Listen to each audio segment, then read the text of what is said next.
Welcome back to my channel, guys. Today दिनै आङो मा क्लास 3 नि poem थाखो 3 नि खन्थाइ क्लाउड्स इंलिश खन्थाइ नोंथांमोननि सिगाङाव फरायनानै होनो सानदों। स' नोंथांमोना क्लास 3 नि फरायसाफोरा मोजाङै हायाखैबा नोंथांमोना खोनासंबानो जाबाय। Clouds, white sheep on a blue hill. When the wind stops, you all stand still. When the wind blows, you walk away slow. White sheep, where do you go? Christina Rossetti. दानिया आङो मा सानै गथ'सा tuition coaching होदों।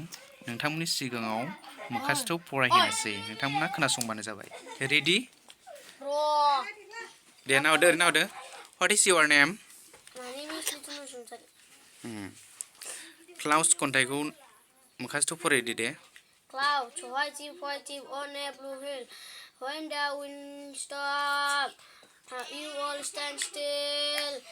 When the wind blows, you walk away slow. White sheep, where do you go? Okay. दानिया what is your name नोंनि मुङालाय? My name is Clouds खन्थाइखौ मोखासथ' फरायदो दे। Clouds, white sheep on a blue hill.